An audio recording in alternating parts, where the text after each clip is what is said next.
Bienvenue aux actualités TVCO, édition du 10 juillet.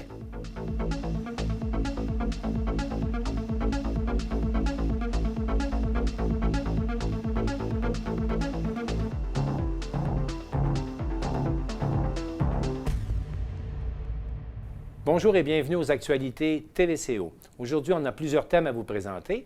On va commencer avec l'hôpital de Baie-Saint-Paul qui a fait l'annonce de l'acquisition d'un nouveau tomodensitométre. Ensuite, la ministre Caroline Proulx était de passage dans la région cette semaine pour annoncer d'importants investissements en matière de tourisme. Bonne nouvelle, on est dans une section de déconfinement. Bien, les amateurs de cinéma vont en avoir plein la vue dans le courant des prochaines semaines avec la première initiative qui est le Ciné dans le Pré. On va rencontrer Lydia Duchesne là-dessus. Et également, la réouverture du cinéma à la Malbaie. Ensuite, on va souligner le 3e anniversaire du Café Mousse. On y était. Aussi, pour vous rappeler que les artistes cet été à Baie-Saint-Paul vont encore une fois nous en mettre plein la vue, notamment avec l'initiative Paysarts. D'un autre côté, puis c'est aussi une bonne nouvelle, les sportifs peuvent enfin retourner au gym. Alors, on est allé visiter un gym, on va vous présenter ça. Et en terminant, parce que c'est notre sport national, parler de sport, je vais m'entretenir avec Maxime Jaudoin. On va faire le tour de la situation dans les ligues majeures.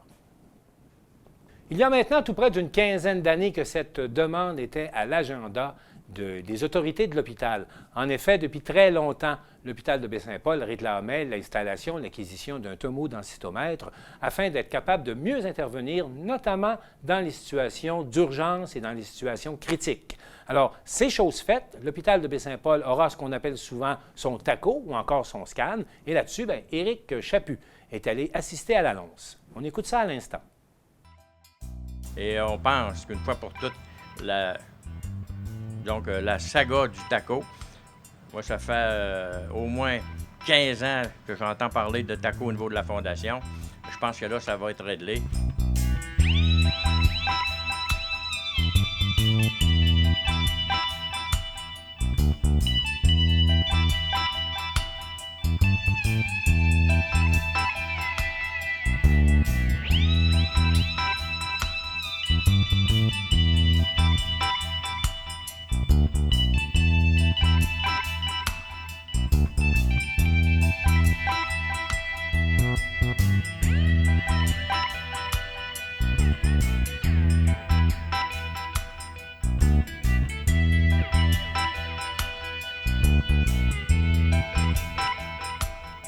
Ainsi, je vous confirme aujourd'hui l'implantation d'un tomodensitométre au service de l'urgence de l'hôpital de Baie-Saint-Paul. C'est une annonce qui était très attendue depuis longtemps. Bien, en fait, ce qui arrive, c'est que même dans ce qu'on appelle, moi personnellement, le vieil hôpital, on avait commencé déjà à aborder le sujet d'un TACO. Mais à ce moment-là, évidemment, les circonstances s'y prêtaient moins bien. Nous, on était convaincus qu'avec la construction du nouvel hôpital, il y aurait déjà un TACO au niveau de l'urgence, mais au fur et à mesure que les plans ont progressé et que la construction a avancé, on s'est rendu compte qu'il n'y en avait pas. Donc, les démarches ont repris, les pourparlers ont recommencé.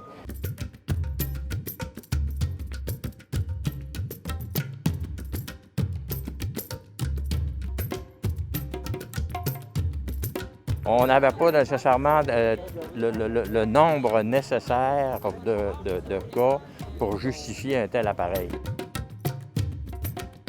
Une demande qui est totalement justifiée. C'est normal qu'on ait un TACO à Baie-Saint-Paul parce qu'on a une urgence, on a des chirurgiens, on a un centre de trauma. Puis surtout qu'on a une urgence avec centre de trauma.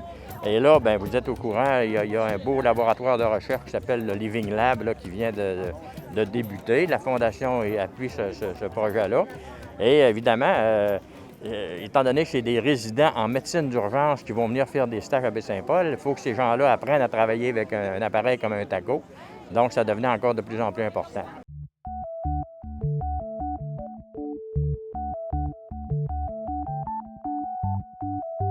Entre autres, en chirurgie, un problème abdominal souvent est facilement résolvable, mais la plupart du temps, la chirurgienne, avant d'intervenir, aimerait bien avoir un TACO pour voir ce qui se passe dans ce ventre-là.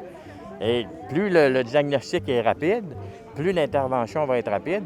Au point de vue pulmonaire, c'est pareil. Les embolies pulmonaires, les gens sont obligés d'aller à Québec, aller à la Malbaie. Alors là, écoute, c'est un diagnostic plus rapide, puis c'est toujours la même histoire. Plus le traitement est précoce, mieux ça va. J'annonce aussi que le ministère de la Santé et des Services sociaux va contribuer à hauteur maximale de 5,7 millions pour le volet immobilier. Les coûts d'opération de l'appareil vont être assumés par le Centre intégré universitaire de santé et de services sociaux de la capitale nationale et la fondation, bien sûr, de l'hôpital de Baie-Saint-Paul qui va défrayer les coûts d'acquisition de l'appareil là, aux alentours de 700 000 $. Bien, en fait, on parle de 700 000 là, plus ou moins. Il y en a un en voie d'installation à Port-Neuf. Ça va être exactement le même principe.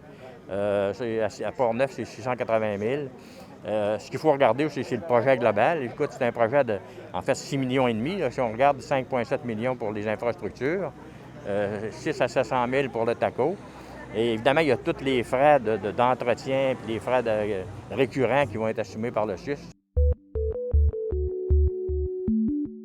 Effectivement, il y aura plus tard probablement d'autres campagnes de souscription. Toutes les activités qui s'en viennent pour au moins les 2 prochaines années seront peut-être consacrées à l'acquisition du TACO. On commence dès aujourd'hui, les gens, la population qui veut nous appuyer peut aller sur le site de la Fondation et donner des dons pour le TACO.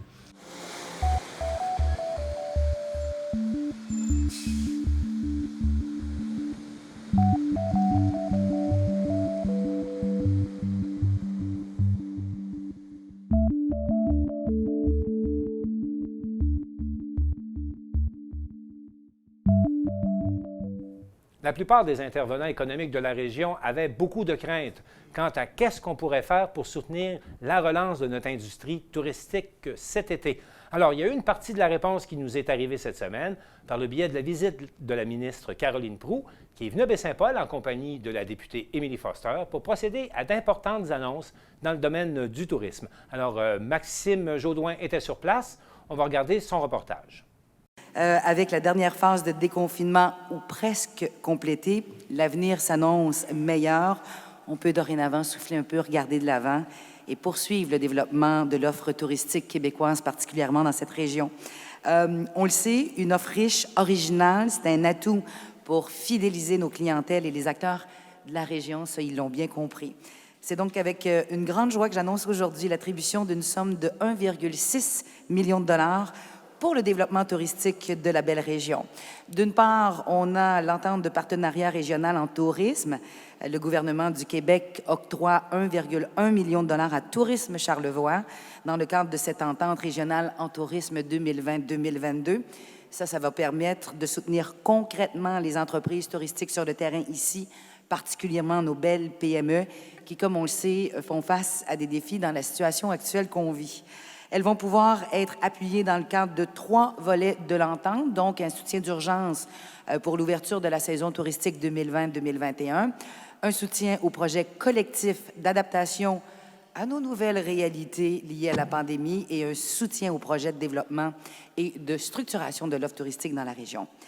La bonification des ententes de partenariat régional en tourisme a toujours été une enveloppe qui a très, très bien fonctionné. Ça a été annoncé dans le plan de relance de l'industrie touristique dont on a fait part le 11 juin dernier. C'est donc 25 millions de dollars qui sont prévus dans cette enveloppe-ci, dont 15 millions pour cette année et 10 millions pour 2021-2022. Il s'agit de 4 fois plus d'argent que ce qui avait été consenti auparavant. Dans ces mesures, il y en a certaines qui vont avoir un impact majeur sur la région de Charlevoix. Il y a également dans le plan de relance de l'industrie touristique un 200 millions de dollars 2020-2021 pour appuyer l'investissement en tourisme d'affaires en milieu hôtelier. C'est un programme dont va se prévaloir les hôtels de Charlevoix en grand nombre, à tout le moins, je l'espère. On a également annoncé presque 14 millions de dollars qui étaient destinés aux établissements hôteliers, aux gîtes également, donc un remboursement, une subvention directe au montant de la taxe sur l'hébergement qu'ils ont payé dans le cadre du premier trimestre de l'année 2020. 2 autres projets dans la région, donc les bonnes nouvelles se poursuivent.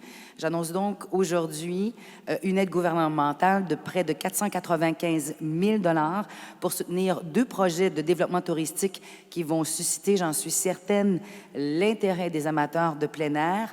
D'abord et avant tout, Réflexion Maison Miroir.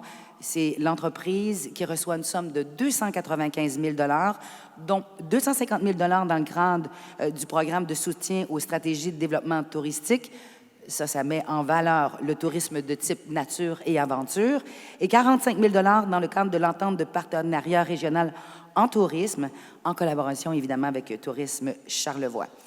L'autre volet d'aide aujourd'hui que j'annonce, Momentum Refuge Nature.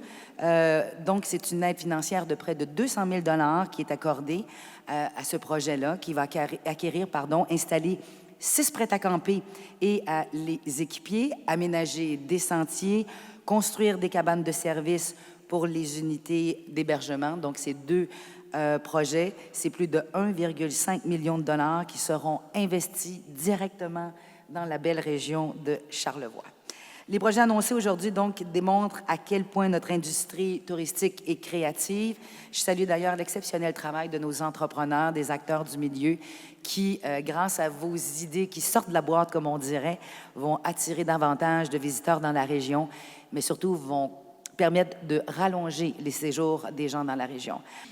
Comme l'a souligné Caroline, on est extrêmement heureuse de faire cette belle annonce aujourd'hui, signe que les activités de notre industrie reprennent. L'annonce d'aujourd'hui, elle me rend très, très fière parce que c'est la nouvelle entente de partenariat régional en tourisme 2020-2022 qu'on vous annonce. 1,1 million pour Charlevoix, c'est 4 fois plus que les enveloppes qu'on avait habituellement. Ça va permettre de soutenir davantage nos entreprises touristiques de la région pour qu'elles puissent s'adapter en ces temps qui sont hors de l'ordinaire et de lancer également d'autres projets, d'accélérer donc la reprise de notre économie touristique. J'en suis très, très, très contente. Quant au magnifique projet Réflexion Maison Miroir et Momentum Refuge Nature, c'est tout près d'1 demi-million de dollars. Ça sera un plus pour notre région. Ça diversifiera notre offre d'hébergement, une offre d'hébergement qui est unique et qui répond à des besoins, parce que c'est une tendance de vouloir être hébergement dans la nature. Donc, définitivement, on vient répondre à un besoin de la clientèle touristique qui est toujours en évolution. Naturellement, notre région est reconnue pour ses beautés, ses nombreux attraits, l'accueil chaleureux de la population également, parce que ça a été exemplaire, là, vraiment, là, avec la reprise touristique. Les Charlevoisiens ont fait preuve, comme à l'habitude, de leur accueil légendaire. Donc, l'affluence est vraiment au rendez-vous. Beaucoup d'hébergements, d'hôtels, affiches complets. Donc, c'est signe que l'accueil chaleureux et légendaire des Charlevoisiens est toujours là et les gens sont au rendez-vous. L'industrie touristique de Charlevoix se réjouit de l'annonce du renouvellement de cette entente de partenariat régional en tourisme. Surtout en cette période de renouveau et de changement pour plusieurs entreprises touristiques. Il est fondamental pour Tourisme Charlevoix de supporter les initiatives locales visant à bonifier et diversifier l'offre touristique régionale en fonction des priorités de la région. L'EPRT, comme on l'a appelé, en 2020-2022, permettra d'accroître la notoriété de la région en soutenant des projets porteurs tels que ceux annoncés aujourd'hui. Nous remercions d'ailleurs le ministère du Tourisme de la grande confiance qu'il témoigne à nouveau envers le tourisme dans Charlevoix. C'est 4 fois plus d'argent qui est déployé sur l'ensemble du territoire québécois. C'est des enveloppes qui fonctionnent extrêmement bien. C'est les partenaires du milieu qui identifient les projets qu'on doit continuer de développer. C'est eux qui sont les mieux habilités à les identifier. Aujourd'hui, avec Émilie Foster, la députée, très heureuse de pouvoir faire ces annonces-là de plus d'1 million de dollars. Dans l'entente de partenariat régional en tourisme cette année, compte tenu des circonstances, les ATR ont beaucoup de difficultés, comme vous le savez, à avoir la taxe sur l'hébergement. Donc, dans les ententes qu'on a pour le 15 millions cette année et 10 millions l'année prochaine, il n'y a pas d'appariement. Ce n'est pas 1 $ de l'ATR et 1 $ du ministère du Tourisme. C'est 100 % aidé, financé, supporté par le ministère du Tourisme, ce qui est très différent des ententes qu'on avait auparavant. On a un très bel été touristique. Je suis très contente de voir un taux d'occupation dans les hôtels ici qui est très élevé. Les Québécois qui répondent aux offres qu'on a lancées le 11 juin dernier, Explore sur la route, les passeports à trait, la carte de la CEPAC. Les Québécois redécouvrent, certains vont découvrir la belle région de Charlevoix. Honnêtement, ça me remplit de bonheur. Très content. On a une offre touristique incroyable. On a des paysages à couper le souffle de calibre mondial. Donc, c'est pas surprenant que Charlevoix soit dans les destinations chouchou des Québécois et Québécoises cet été. Alors, on est bien heureux d'accueillir les gens actuellement. Et une belle annonce de la ministre ce matin, 1,6 million pour la région, pour soutenir nos entreprises, soutenir des nouveaux projets de maisons nature, Réflexion Maison Miroir et Momentum. Écoutez, ce sont de très, très bonnes nouvelles. Parmi les plaisirs retrouvés que nous procure le déconfinement, il y a maintenant celui de pouvoir retourner voir des films au cinéma. Et les cinéphiles de la région vont être comblés dans le courant des prochaines semaines, parce qu'il y a deux nouvelles dans ce domaine. Tout d'abord, à l'initiative, notamment des organisateurs du cinéma, du Festival Cuisine et Confidences, on va offrir aux gens de Charlevoix un cinéparc. Un cinéparc, une initiative qui s'appelle le Ciné dans le Pré. On a rencontré sa coordonnatrice Lydia Duchesne cette semaine, elle nous en parle. Et aussi, l'autre bonne nouvelle, c'est le cinéma de la Malbaie qui réouvre ses portes. Donc, vous pourrez également retourner en salle de cinéma à compter des prochains jours. Et on en a parlé avec Claude Lavoie, son directeur général. Donc, on écoute ces deux reportages qui vont vous procurer, en tout cas, on l'espère, le plaisir de retourner au cinéma. Alors, on accueille Lydia Duchesne, directrice des opérations du Ciné dans le Pré. Madame Duchesne, bonjour. Bonjour. Est-ce que vous pourriez nous expliquer ce fameux concept de cinéma dans le Pré? Ciné dans le Pré, c'est un cinéparc, donc un cinéma en plein air où on se rend en voiture et on écoute le film dans la voiture. Le son est diffusé sur une barre FM, donc c'est avec la radio de l'auto qu'on va recevoir le son du film. Et puis, ça va se passer 4 soirs par semaine, tout l'été, donc du mercredi au samedi inclusivement. Et les films commencent quand il fait noir, évidemment, donc au coucher du soleil.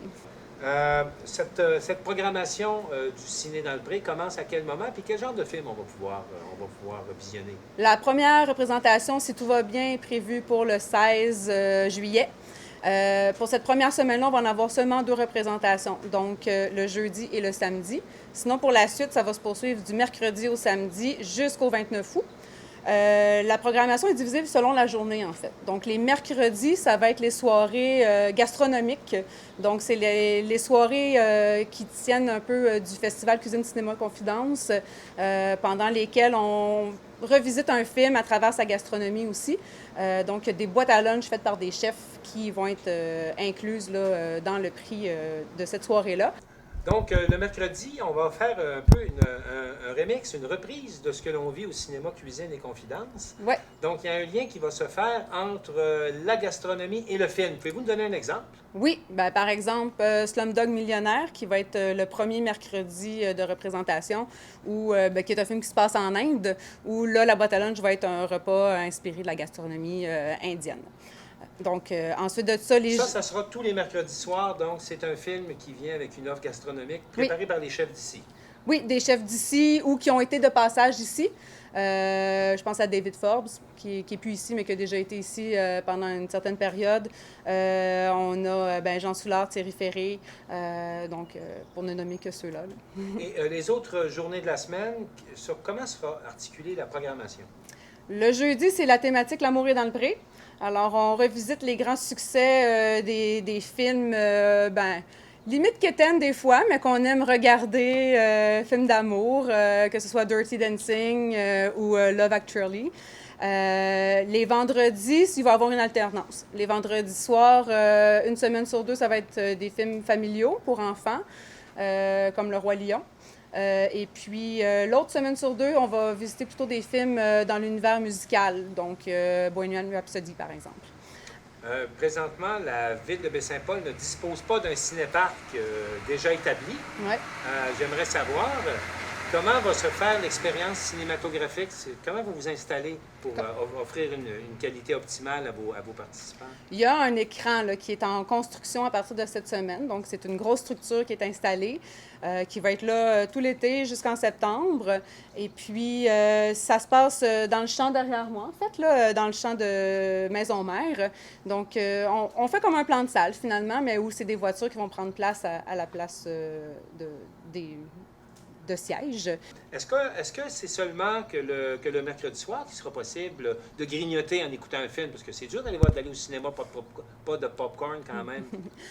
Les autres soirs, là, où il n'y a pas le concept de boîte à lunch, il va y avoir de la restauration quand même sur place. On a les Faux Bergers, le Rond-Point, Casse-Croûte et le Mousse Café qui vont participer là, à l'offre de restauration, que ce soit pour des ailes de poulet, popcorn, des cupcakes, barbe à papa. Donc, il va y avoir quand même quelque chose à se mettre sous la dent. Pour ceux qui veulent participer, on réserve, on achète des billets. Comment doit-on procéder si on veut participer ou venir voir un ciné dans le pré?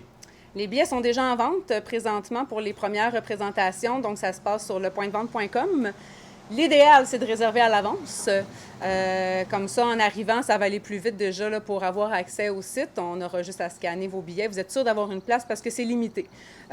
Pour les prochaines semaines, là, on s'enligne sur un 50 voitures maximum, mais on pourra peut-être monter jusqu'à 75 si tout se passe bien.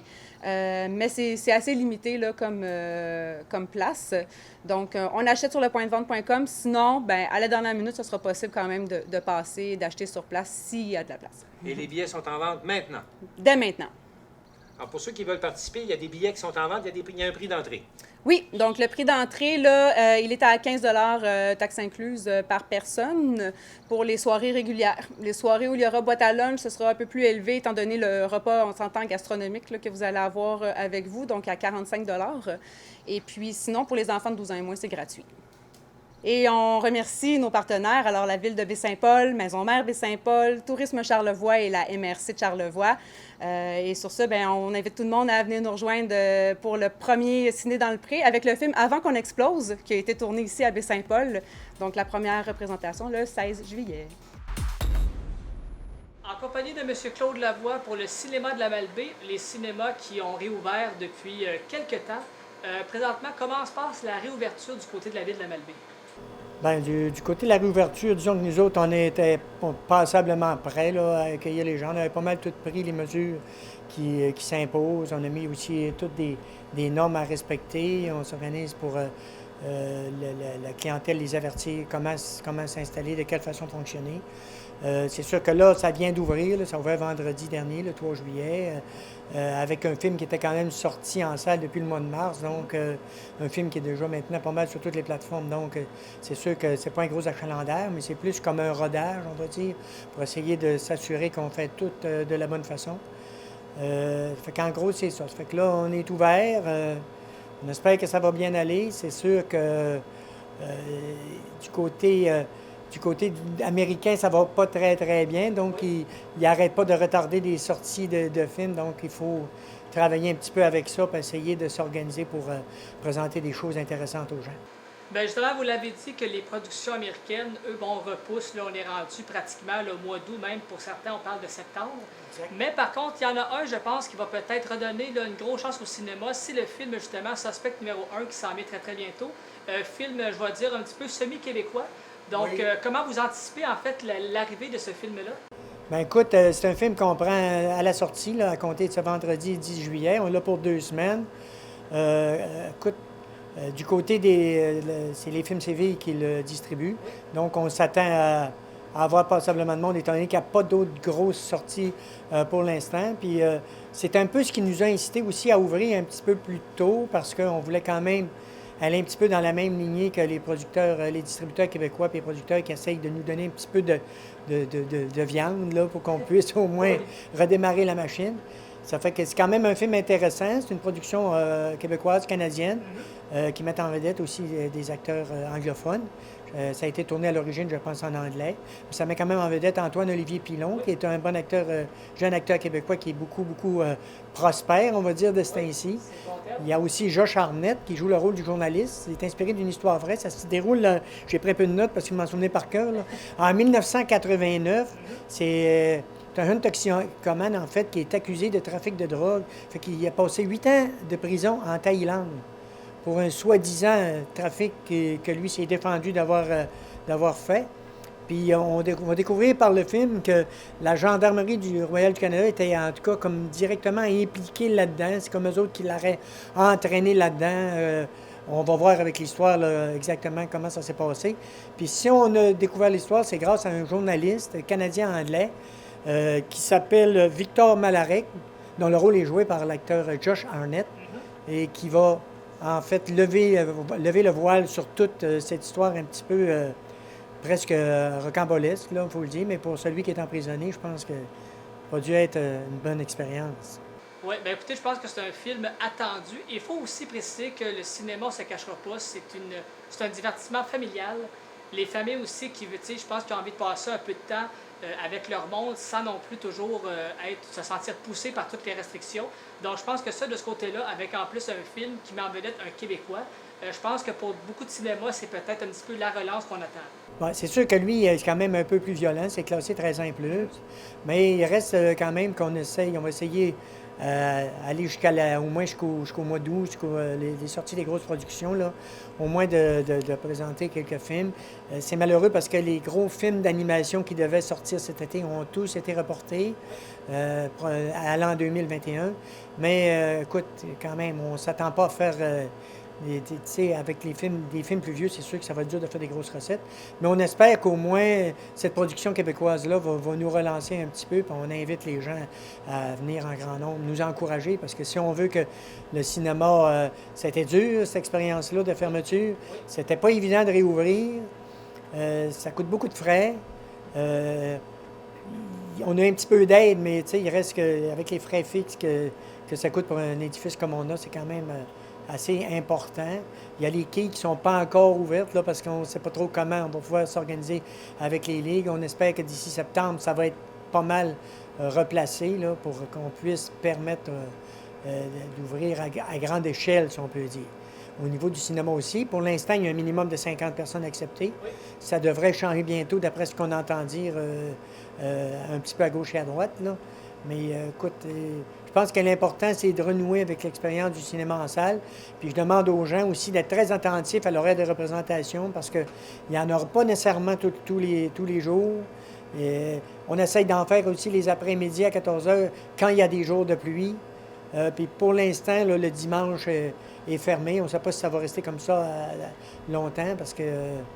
un peu tous les cinémas, ils vont un petit peu, disons, tranquillement là, pour la réouverture. Oui, exactement. Ça fait qu'il faut se tenir à l'affût puis être sûr d'aller sur le bon site au www.cinemalamalbaie.com pour voir les films qui sont à venir. Parce que moi, présentement, j'ai ces films-là de préparer puis je vais y aller un petit peu à la dernière minute là, pour les prochains films à venir.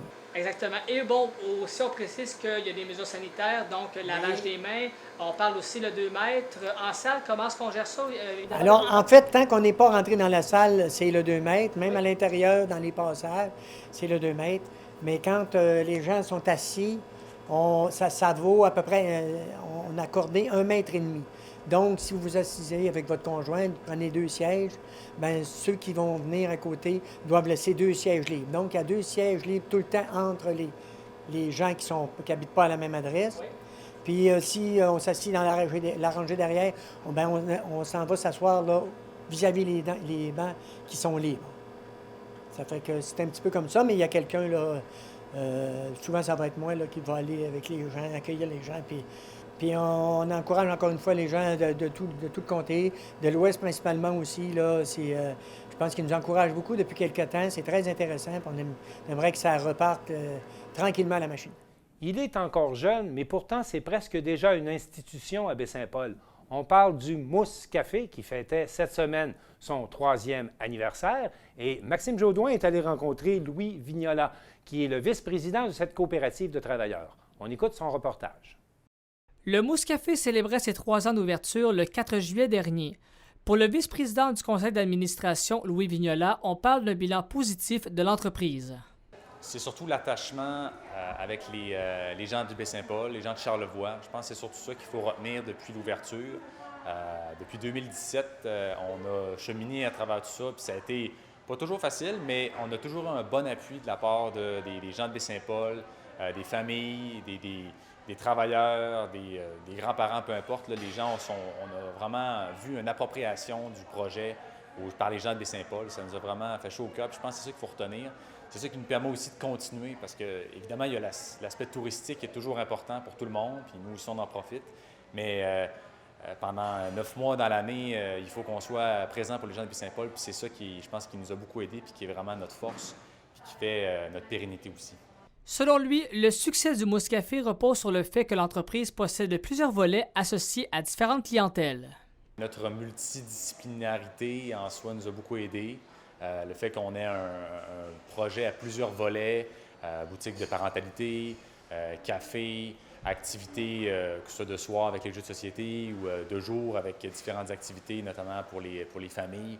Ça fait qu'on a un bel éventail d'actions qu'on peut faire puis de projets qu'on a au sein même de la coopérative qui font en sorte que ça nous permet de nous sauver, du moins de faire en sorte qu'on a plus qu'une corde à notre arc puis on est en mesure de bien se développer à travers tout ça. Ça nous aide beaucoup puis on est très contents de ça. Louis Vignola se réjouit pleinement que les clients soient demeurés présents malgré la crise sanitaire reliée à la COVID-19. Tout à fait. On est très contents. On le sait, comme tout le monde, évidemment, on a dû fermer pendant un certain temps. Il y a une réouverture graduelle avec du pour emporter qui a été implanté pendant à peu près 2 semaines avant l'ouverture officielle des salles à manger. Puis oui, bon, c'était moins élevé qu'à l'habitude, c'est certain, mais on remarque là, depuis au moins 1 semaine ou 2, facile, là, on est le 4 juillet aujourd'hui, mais depuis au moins 1 semaine et demie, 2 semaines, on sent vraiment qu'il y a un gros regain pour ce qui est de l'affluence. Les touristes sont au rendez-vous. Les gens aussi de Baie-Saint-Paul sont au rendez-vous. Notre crainte, c'était ça, c'est qu'on perde un peu de cet attachement-là, ou du moins que les gens souhaitent rester plus chez eux, puis aient crainte un peu des foules. Mais bon, les gens sont prudents, les gens portent des masques. On a mis les mesures sanitaires nécessaires en place pour que les gens se sentent en sécurité. Comme là, aujourd'hui, pour le 3e anniversaire, on a implanté le kiosque à l'extérieur. Donc, les gens peuvent commander directement dans l'allée des Sœurs sans avoir à rentrer au café. Donc, s'il y a des gens qui souhaitent vraiment se protéger au maximum puis avoir plus de distanciation physique possible, ils peuvent le faire. Donc, là-dessus, je pense que les gens voient les efforts qu'on a mis puis sont contents. Puis l'affluence est bonne. On a l'impression aussi que les gens quittent un peu les grands centres pour se diriger vers les grands espaces dont fait partie Charlevoix.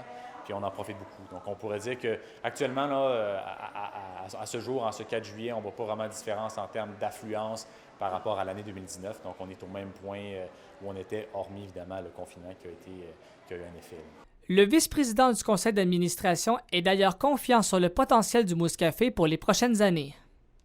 C'est sûr qu'on est encore une jeune entreprise. Il faut comprendre qu'un projet d'entrepreneuriat comme ça, surtout une coopérative, il faut se donner au moins 5 ans là, pour vraiment se mettre les bases. Puis on peut développer, oui, mais il faut consolider les bases au maximum. Puis la théorie des petits pas, là, je pense que c'est vraiment ce qui est le plus approprié pour nous. Consolider notre base, je pense que c'est vraiment un bel objectif simple à atteindre d'ici 5 ans. On le voit d'ici 2 ans, en tout cas du moins 2-3 ans. Je pense qu'on va déjà être très bien assis sur un modèle d'affaires qui va être bien établi. On a fait développer des partenariats. Je pense qu'un but simple à atteindre, ce serait encore inclure davantage de membres producteurs, de membres travailleurs, parce qu'il faut comprendre que le Mousse Café, c'est une coopérative de solidarité. Donc, on inclut des membres travailleurs, des membres producteurs, des membres de soutien, autant individuels qu'institutionnels. Donc, je pense que d'augmenter ça au rythme de 2 ou 3 cafés des membres producteurs ou des membres institutionnels, ça serait vraiment une bonne chose à réaliser. Évidemment, là, d'avoir des nouveaux produits, je pense que ça, on a commencé ça dans la dernière année. Là, on fait beaucoup plus de production sur place. On a évidemment des membres producteurs, mais on produit également beaucoup plus de produits, c'est pas beaucoup culinaires, là, directement ici au café. Puis je pense que cet aspect-là, on voudrait le développer encore davantage. Les gens aiment ça. Les gens apprécient qu'on cuisine sur place. C'est certain qu'on n'est peut-être pas tout à fait encore équipé. On est en train de se développer pour ça. On aimerait ça peut-être en avoir encore davantage. Donc ça, c'est peut-être un autre objectif qui est facilement réalisable d'ici 2-3 ans.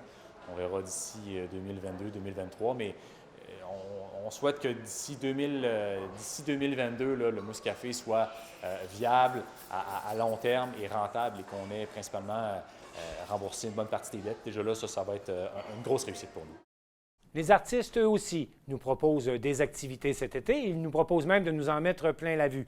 Alors, on revient cette année avec l'initiative Paysart, que certains connaissent déjà, mais pour vous présenter encore une fois cette activité qui revient cette année pour notre plus grand plaisir.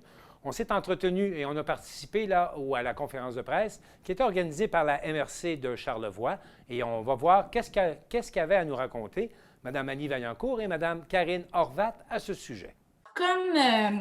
Comme on le disait, c'est notre 5e édition et Paysart, c'est un circuit artistique qui a de particulier de se tenir en fait en milieu agricole pour mettre en valeur nos magnifiques paysages. Et tu sais que dans Charlevoix, ils sont vraiment très beaux. Et bien sûr, les entreprises agricoles qui les entretiennent et le tout par le biais de l'art. Alors, cette 5e édition, elle débute très bientôt, soit samedi prochain, le 11 juillet, et elle va se clôturer le 12 octobre lors de la fin de semaine, en fait, de l'Action de grâce.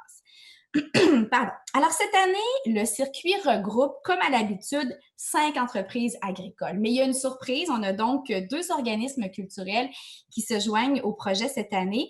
Et donc, ces 7 participants vont accueillir tout autant d'artistes professionnels et amateurs qui proviennent de Charlevoix, mais aussi d'ailleurs, vous le verrez tout à l'heure. En fait, c'est ça, c'est que cette 5e édition, elle est, je dirais, marquée de bien belle manière par l'ajout d'un volet jeunesse. Et ce volet-là, c'est une initiative du Musée de Charlevoix et du Carrefour culturel Paul Médéric, mais je vous réserve les détails pour un petit peu plus tard.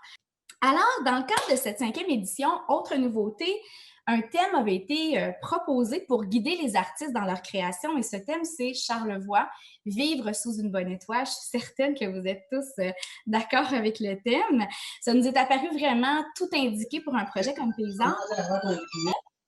Oh, on a cette interférence, parce que ça permet de rappeler vraiment l'effet des astres sur le travail des agriculteurs d'autrefois.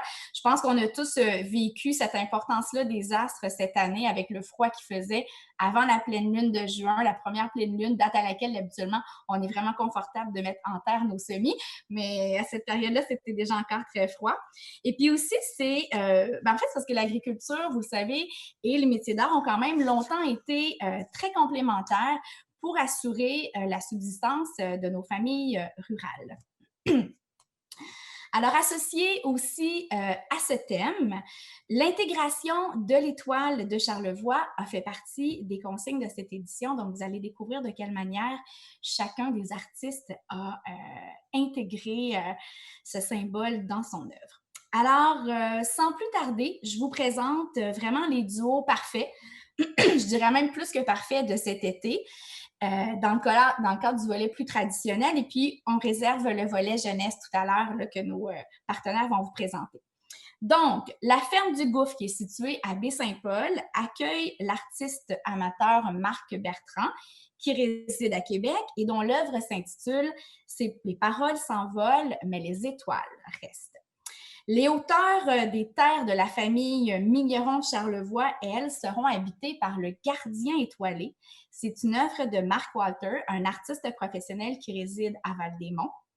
La Mielerie du Cater, elle, va offrir ses magnifiques paysages, je devrais dire grandioses paysages, à Emmanuel Lollier, qui a créé L'Envolée. Madame Lollier réside à Montréal. Pas bien loin, vous avez la Mielerie, le cratère... la Mielerie du Cratère, pardon, mais c'est pas bien loin de la Mielerie, pardon, la ferme Les Boules Montaises qui, elle, accueille l'artiste professionnel insulaire Jimmy Perron, qui, lui, a imaginé la couleur des ombres. Et finalement, l'artiste professionnelle Karine Lecatelli, qui est située à Baie-Saint-Paul, elle a été inspirée par le Centre de l'émeu de Charlevoix et elle va y installer flore, astre, et territoire. Ben oui, en fait, on n'a pas voulu lâcher cette année. Volet régulier, volet jeunesse, pour nous, c'était important de trouver une façon de le faire. Fait que vraiment, on remercie chacun d'entre vous, les 7 artistes, parce que je sais que vous avez déployé vraiment beaucoup d'énergie. Vous êtes déjà très créatifs, mais il a fallu s'adapter à un environnement qui était vraiment pas facile, un contexte difficile. On a en plus des artistes qui venaient de loin, donc au départ, on ne savait pas s'ils pourraient venir jusqu'à nous. Mais en fait, tout s'est bien passé et puis merci vraiment beaucoup pour votre adaptation. Une raison de plus pour vraiment vous encourager puis aller voir vos œuvres. On veut aussi remercier les visiteurs qui vont venir cet été et pour ce faire, bien, on aura à nouveau un concours, donc la possibilité de gagner 2 paniers cadeaux remplis de produits du terroir local, donc du terroir de Charlevoix. Pour ce faire, on vous invite à suivre la page Facebook de la MRC de Charlevoix, identifier 2 amis et ensuite partager. En fait, aussi pour tout savoir sur le circuit paysan, vous pouvez vous diriger sur le site web pays-art.com. Vous surveillez nos médias locaux, écrits, audio, télévisuels, etc. On a intégré la publicité vraiment tout partout. Les réseaux sociaux, bien sûr, avec la page Facebook de la MRC de Charlevoix, mais aussi celle de charlevoixculturel.com et de nos partenaires qui partageront.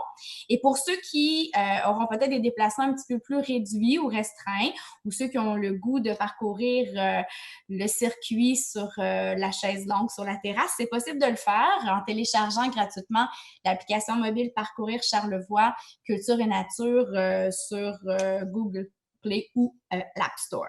Et finalement, des codes QR ont été ajoutés cette année sur les affichettes promotionnelles de manière à ce que les gens, en téléchargeant, puissent basculer directement sur le site puis avoir le détail de tout Pays-Art, circuit, adresse des producteurs agricoles, etc. Et ben voilà, pour clore le lancement de cette édition toute particulière, mais qui aura certainement un grand succès, c'est la directrice générale de la MRC de Charlevoix, Karine Horvat, qui vous adresse les derniers mots. Bonjour. Donc, avant de conclure le lancement de cette 5e édition, nous tenons à remercier chaleureusement tous les partenaires qui rendent possible ce projet.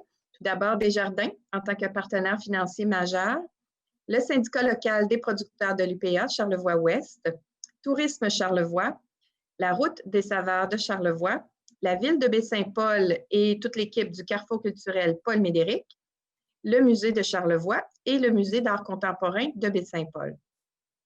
Nous souhaitons aussi souligner la contribution essentielle et donc très appréciée des ententes de développement culturel des MRC de Charlevoix et de la MRC de Charlevoix-Est, entre autres pour la réalisation du volet jeunesse.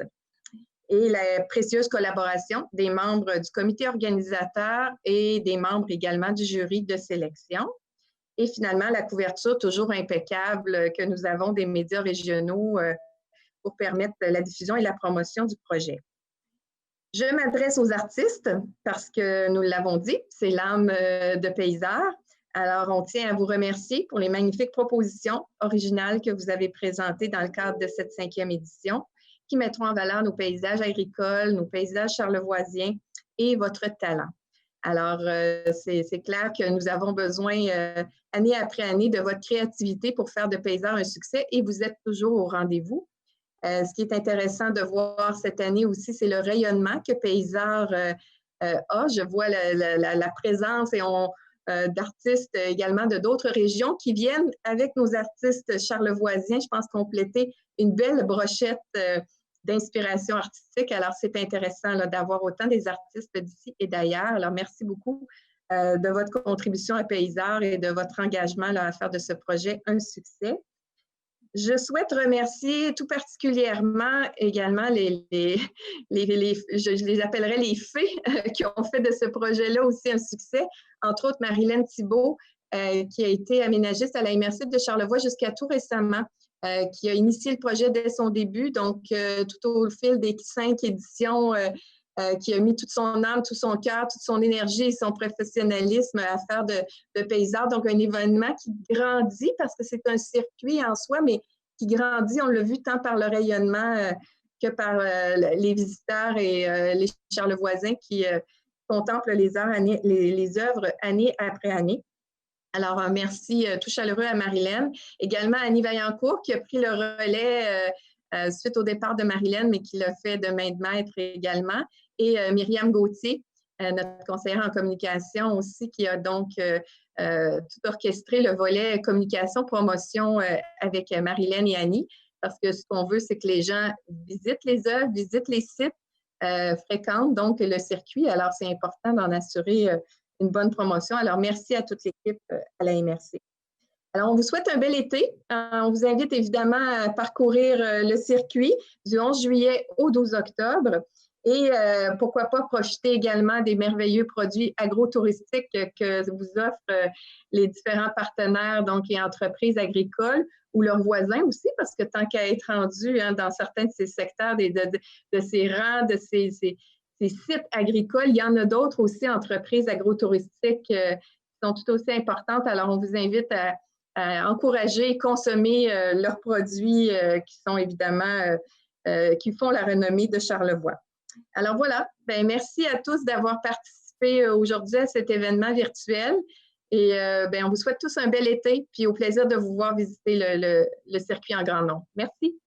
Ils furent les premiers à fermer et ils sont parmi les derniers à réouvrir. Je parle des salles d'entraînement et des gyms de la région. Mais bonne nouvelle, eux aussi ont eu la permission de réouvrir, toutefois en respectant des normes de distanciation sociale assez particulières pour les environnements particuliers que sont les gymnases et les salles d'entraînement. Alors, pour savoir comment ça se passe, Maxime Jaudoin a rencontré Stéphane Lajoie du Centre sportif de la Malbaie, ainsi que Yann Gagnon du Formomax à Baie-Saint-Paul. On écoute son reportage. En compagnie de Yann Gagnon, au Formomax à Baie-Saint-Paul, on est en processus de réouverture parce qu'on sait que les gymnases ont été fermés depuis 3 mois. Donc là, comment tu appréhendes cette réouverture-là? Ben, c'est un petit peu un point d'interrogation dans le sens que moi, d'habitude, l'été, c'est ma saison morte. Selon moi, ça devrait avoir une certaine achalandage. Parce que je pense que ceux qui étaient déjà abonnés vont finir peut-être pas une façon de parler la file à la porte, là, mais ils vont venir au gym, je pense, assez rapidement. Je pense que tout le monde s'ennuie. Par tout ce que je vois, le monde me le dit. Quand est-ce que tu rouvres?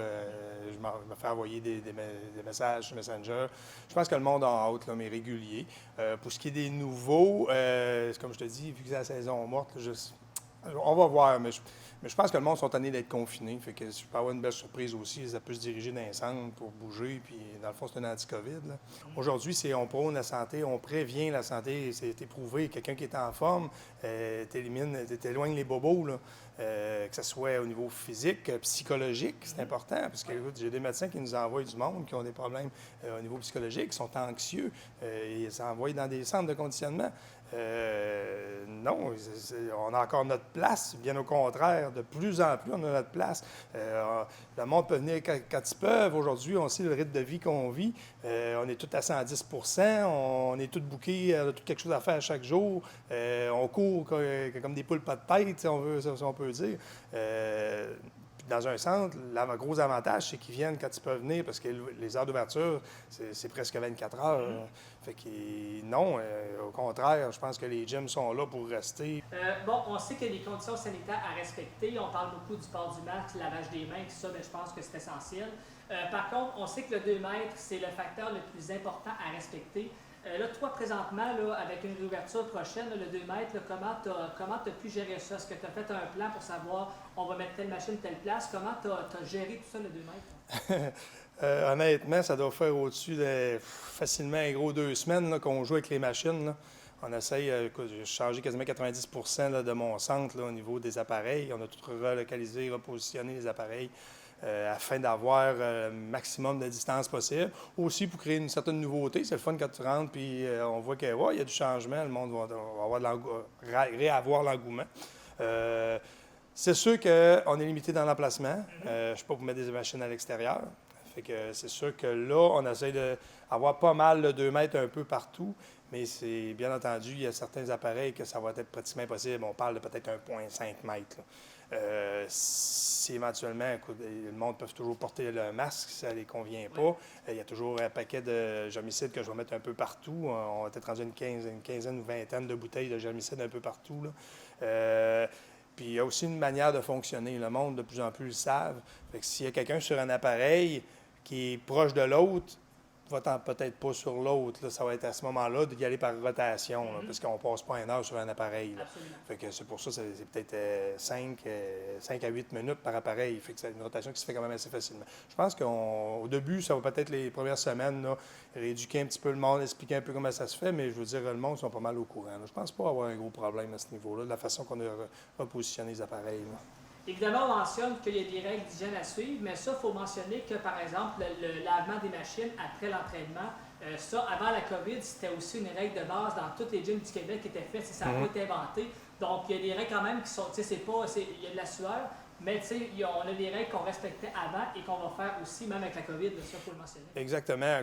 Ben, je dis, oui, tous les centres le font, je ne peux pas parler pour les autres, la majeure partie le font. Nous autres ici, ça fait 16 ans que je le fais, puis on a toujours des germicides un peu partout. Là, on va augmenter. C'est sûr qu'on va en mettre un petit peu plus de bouteilles pour empêcher la manipulation.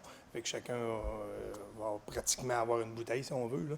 Là. Ensuite, c'est sûr que la serviette a toujours été obligatoire, mais on la suggérait. Mais le monde, des fois, y arrivait puis il prenait nos serviettes à nous. Mais là, c'est sûr que ça va être obligatoire. La serviette doit être obligatoire. Au niveau des camisoles, ça, c'est terminé. Mais je pense qu'on l'avait déjà fait depuis une couple d'années. Là, je l'avais déjà fait. Au niveau des gilets sans manches, il faut je revois. Au niveau du gouvernement, il suggère plus les t-shirts et les manches longues. Il y a ce côté-là qu'il faut que je regarde. Bref, on faisait pratiquement déjà tout ça. On a juste augmenté le germicide de plus. Je veux dire, on faisait déjà tout ça. Là. Absolument. On sait aussi qu'à chaque année, sans me tromper, au mois de septembre, tu as le défi CrossFit qui revient, que les gens aiment beaucoup, la population aime ça. Là, cette année, avec le 2 mètres encore en place, selon toi, là, est-ce que c'est un événement qui sera possible encore de faire avec certaines mesures? Mon Dieu, on est déjà rendu au début juillet. Nous autres, on rouvre lundi prochain, le 6. Le temps de faire du marketing. Je vais être serré un petit peu. Puis aussi, au niveau des athlètes, avoir le 2 mètres, c'est tel que tel, parce que souvent, des fois, on va faire 4 rounds, 4 départs, fait qu'on était quand même assez espacé. Oui. C'est plus au niveau des spectateurs, bien entendu. C'est sûr qu'il y aurait toujours moyen de faire quelque chose pour faire de la distanciation. Puis vu que c'était à l'extérieur, ça aurait pu créer. Mais honnêtement, je suis pas mal. Je pense qu'on va passer au 2021. Je pense pas être sûr et certain là, que tout se passe bien. Puis me laisser le temps de tout préparer ça. Là. Comme je te dis, on est rendu au mois de juillet. Là. Puis au mois de septembre, d'habitude, je fais début septembre, puis ça arrive vite. Là. En compagnie de Stéphane Lajoie, à la salle d'entraînement ici à la Malbaie, on sait que la salle a réouvert depuis quelques jours à peine. Là, présentement, avec cette réouverture-là, depuis le confinement qui a duré pratiquement 3 mois, on sent comment, en tant que gars là, impliqué dans la salle comme telle? Bien, la façon, c'est sûr que je suis content que les gens puissent commencer à s'entraîner. Parce que finalement, je pense que le confinement, ça a été, pour certaines personnes, un petit peu difficile de sortir de la maison ou surtout ceux-là aussi qui étaient dans des appartements, dans des logements, c'était plus difficile. Alors le monde commence à reprendre goût, là, à sortir, à venir s'entraîner. Mais c'est sûr que l'été, nous, c'est notre période plus tranquille parce qu'il y a moins d'achalandage, mais il y a quand même là, 40 à 50 personnes qui peuvent passer par jour ici, là, présentement. On sait que les salles d'entraînement ont été vraiment la dernière étape du déconfinement qui avait été annoncé par le gouvernement Legault. Avez-vous eu une certaine crainte à un moment donné là, de se dire là, vraiment, mon Dieu, est-ce qu'on existe encore? Est-ce qu'on va voir le bout du tunnel? Bien, c'est sûr qu'on se posait des questions à savoir vraiment à quel moment ça allait réouvrir. Est-ce que c'était... J'avais peut-être même pensé que ça répète à la fin de l'été, début de l'automne, peut-être en même temps que le retour en classe. Mais effectivement, là, ben écoute, on attendait, puis on est content de réouvrir. Et là, bon, à ce que je vois, on sait que les mesures sanitaires imposées, c'était le lavage des mains, quelquefois le port du masque, mais surtout le 2 mètres. Et là, à ce que je vois dans la salle d'entraînement, le 2 mètres, c'est convivial. Là. Je veux dire, il n'y a pas de danger comme tel de dire si je vais là, je vais me contaminer. C'est pas ça. Absolument pas. Puis c'est sûr qu'on demande aux gens de faire, on va dire, de laver avant et après l'utilisation. Ça a toujours été un peu comme ça, sauf qu'avant, les gens embarquaient sur l'appareil, puis faisaient leurs entraînements et lavaient après. Là, il faut faire avant et après. Puis aussi, au niveau de l'équipement, on s'organise aussi. On a comme... on a mis des tapis roulants qui ne fonctionnent pas présentement pour respecter le 2 mètres. Puis on demande aux gens que quand ils circulent ou qu'ils font un appareil, de respecter 2 mètres, puis de se laver les mains souvent. Mais je pense que ça va quand même assez bien. On dit un corps sain dans un esprit sain ou l'inverse, peu importe, c'est que je pense que les gens ont besoin de ça. Les gens qui travaillent, bien, ils n'ont pas nécessairement le temps de s'entraîner 4-5 heures. Mais s'ils viennent faire le tuteur 45 minutes sur l'heure du midi ou après le travail, bien, c'est sûr que c'est sain pour l'esprit et pour le corps. Et quelles sont vos attentes pour l'été 2020? Est-ce que c'est sûr, évidemment, que le taux va peut-être être moins, mais quelles sont vos attentes? Êtes-vous encouragé parce que vous voyez jusqu'à maintenant? Bien, je suis encouragé, mais c'est sûr qu'on craint qu'il y ait une deuxième vague là, à la fin de l'été ou au début de l'automne. Je pense pas qu'on va pouvoir se reconfiner comme on l'a fait cet hiver. Donc, j'espère juste que la deuxième vague va être un petit peu moindre puis qu'on continue quand même à opérer cet automne. Et puis, on va se croiser les doigts par rapport à ça. Si on demande aux gens de soit réserver en ligne ou appeler, parce que c'est pas tellement compliqué, ça se fait quand même bien. Puis au niveau de l'achalandage, bien, ça va quand même bien. On accepte 10 personnes à la fois, donc je pense que ça va bien aller. On va dire ça comme ça. Parce que parler de sport, c'est notre sport national et qu'on aime bien le faire. On aime bien le faire en compagnie de Maxime Jaudoin.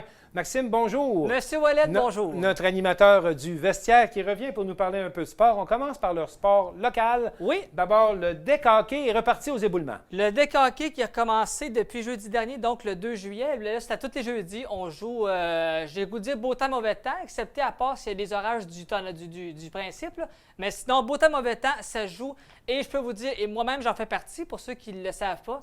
Okay. Et je peux vous dire que dans les 2 derniers jeudis qu'on a joué, le plaisir était au rendez-vous. Ça, c'était absolu. Petite question sur le deck hockey. Outre le fait, bien sûr, qu'on est sur une surface spéciale et qu'on voit que le filet est un peu différent, c'est le même nombre de joueurs sur la patinoire et les mêmes règlements qui s'appliquent? Oui, exactement. Donc, c'est 5 joueurs avec 2 lignes. Ben, en fait, 2 lignes de 5, ça dépend toujours combien est-ce qu'on a de monde par équipe parce que des fois, ça peut aller à 9-10 joueurs, des remplaçants. Okay. Donc, logiquement, la plupart des équipes essaient de faire 2 lignes de l'attaque et les défenseurs, des fois 3 défenseurs, on fait une petite rotation pour s'amuser un peu. Mais 5 joueurs de chaque équipe plus le gardien sur la glace. Oui, comme le hockey. Non, je ne peux pas dire sur la glace, on dit sur la surface. Oui, en fait, aux éboulements, c'est parce que Petite-Rivière, c'est des surfaces comme ceci qu'on voit. OK, en caoutchouc? En caoutchouc. Et aux éboulements, on parle plus de ciment, du béton un peu. Donc ça, pour les mollets, c'est plus difficile un petit peu. Mais la Ligue est repartie aux éboulements. Oui, donc la Ligue est repartie. Alors, je peux vous dire que maintenant, la différence, c'est qu'on se change dans les voitures. La cabane aux joueurs n'est plus accessible, à part les gardiens de but qui sont en retrait. Alors, on change dans la voiture ou encore dehors, mais à 2 mètres. Ça, il faut le préciser. Et bien, moi, je salue en fait nos équipes de cette année. Donc, Ciment Suspension, qui est mon équipe.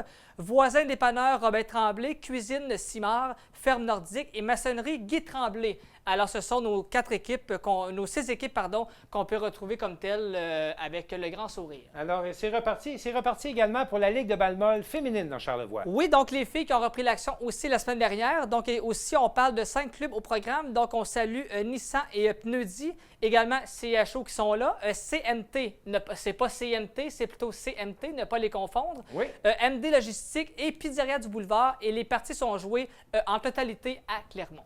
Et encore là, plusieurs règles de distanciation sociale s'appliquent. Oui, bien écoutez, dans tous les sports, en fait, les principales de base, c'est 2 mètres, lavage des mains obligatoire. Et de temps en temps, il y a le port du masque. Là, ça dépend, comme au baseball, des fois, on sait qu'on crache partout sans dire qu'ils le font. Ouais. Mais des fois, il y a des sports qui vont demander plus de protection que d'autres. Mais dans tous les cas, officiellement, on parle du 2 mètres et de lavage des mains. Ça, c'est officiel.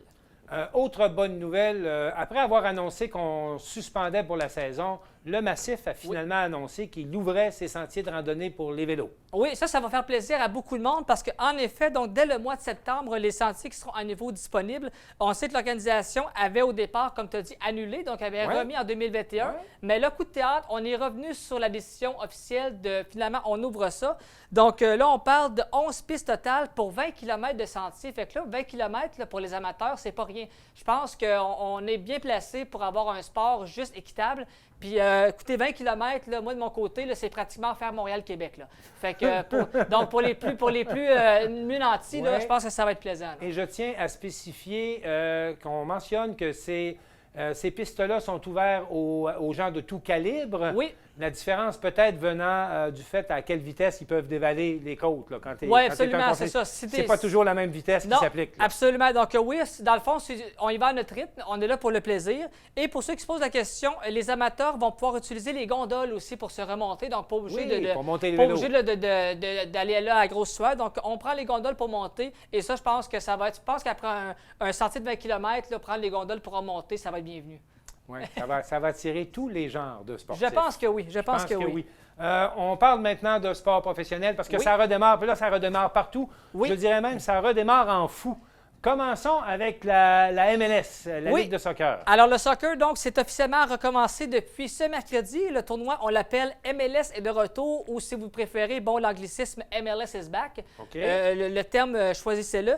Mais c'est de retour. Donc, un mercredi soir, ça a commencé avec une victoire du Orlando City 2-1 face à l'Inter Miami. Évidemment, il y a l'Impact qui a commencé à jouer. Hier soir. Hier soir, malheureusement, qui a perdu 1-0 face au Revolution. Mais quand même, je pense que, et même de mon côté, je ne suis pas un grand amateur de soccer, mais après 3 mois de pas de sport à télévision, on dirait que j'étais juste bien content de juste voir un peu des gars puis un ballon bouger. Mais c'est pas toutes les équipes qui ont repris le chemin du terrain, là. Non, bien écoutez, il y a 2 équipes qui ont dû se retirer à cause d'éclosion de COVID. Tu sais, des fois, quand on dit 2-3, on peut réussir là, à se soigner, parvenir.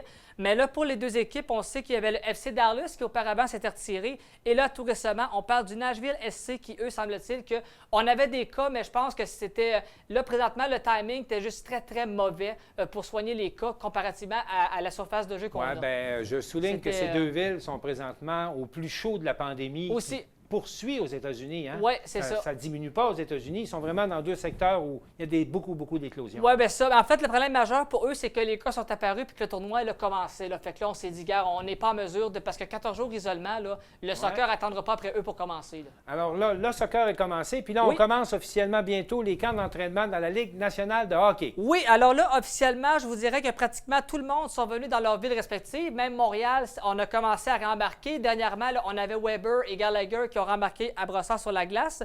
Donc là, on a conclu les étapes de relance entre la Ligue et les joueurs. Ça, c'est officialisé. Même qu'on a permis de renégocier la convention collective. Donc là, présentement, je pense qu'on est bon pour un autre 6 ans de plus. Donc là-dessus, il n'y aura pas de lockout. Faites-vous-en pas. Ça, c'est coulé dans le béton.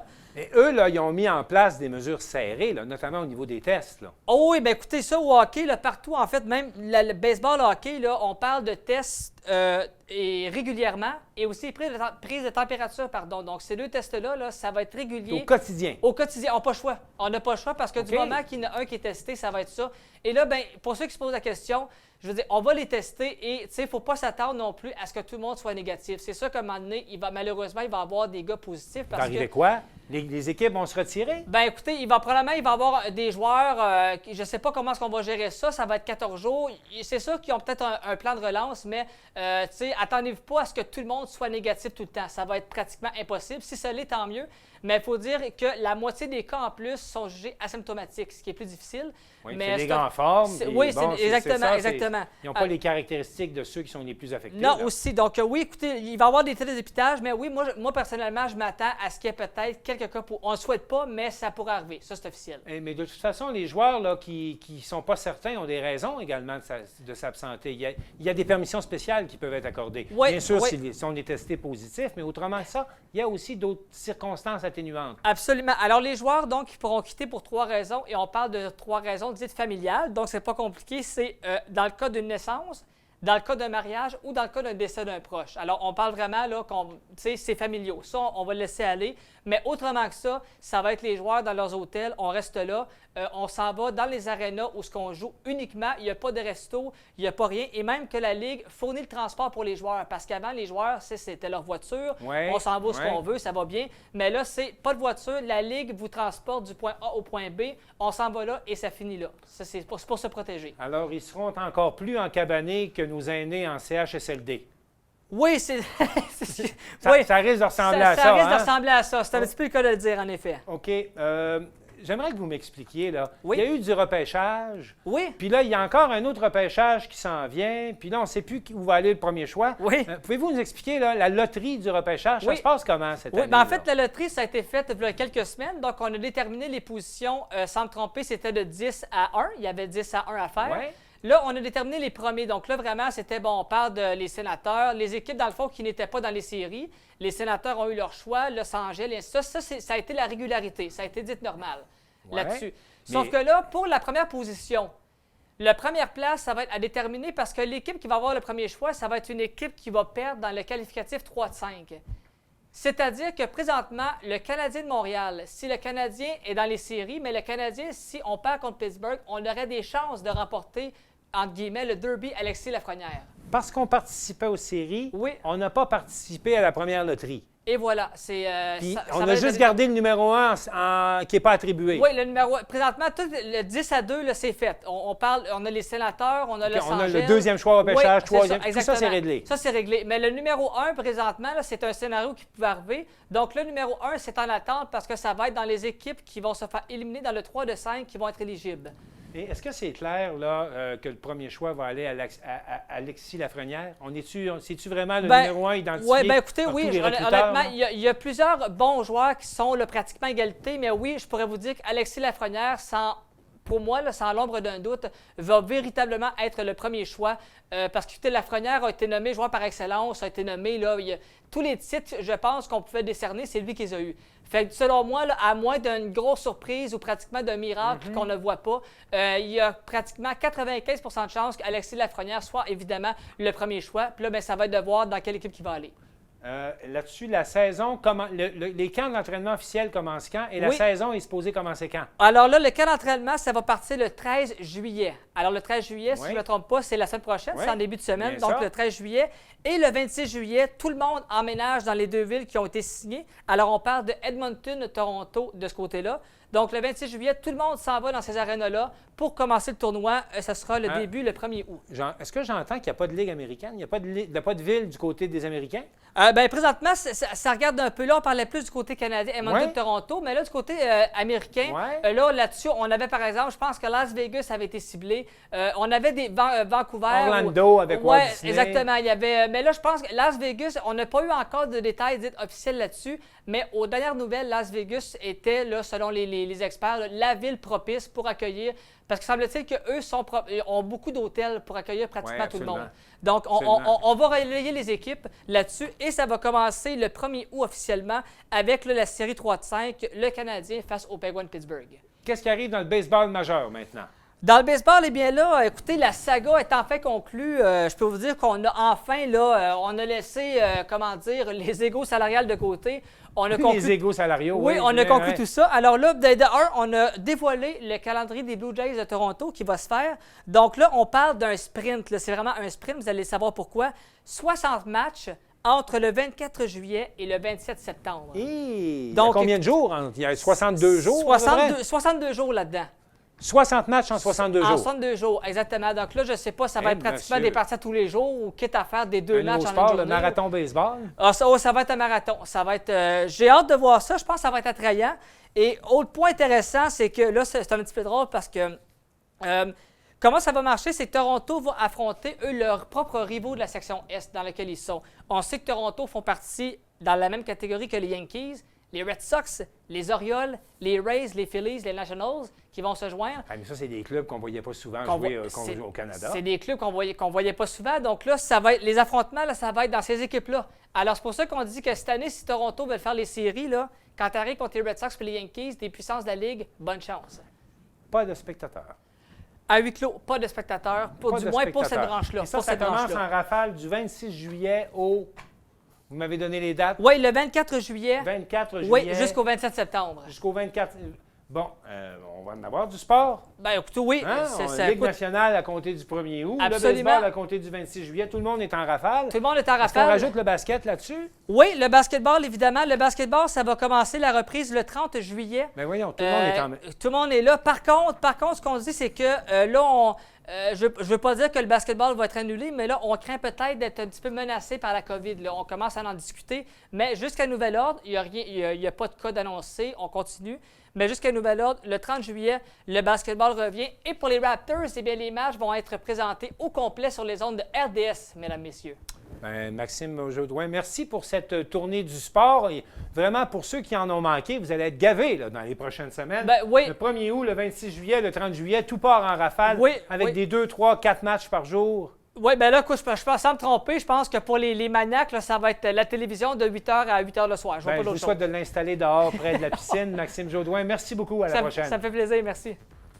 Alors, c'est ce qui complète notre émission d'actualité pour cette semaine. On espère que vous avez apprécié. Et moi, je vous dis bonne semaine et à la prochaine.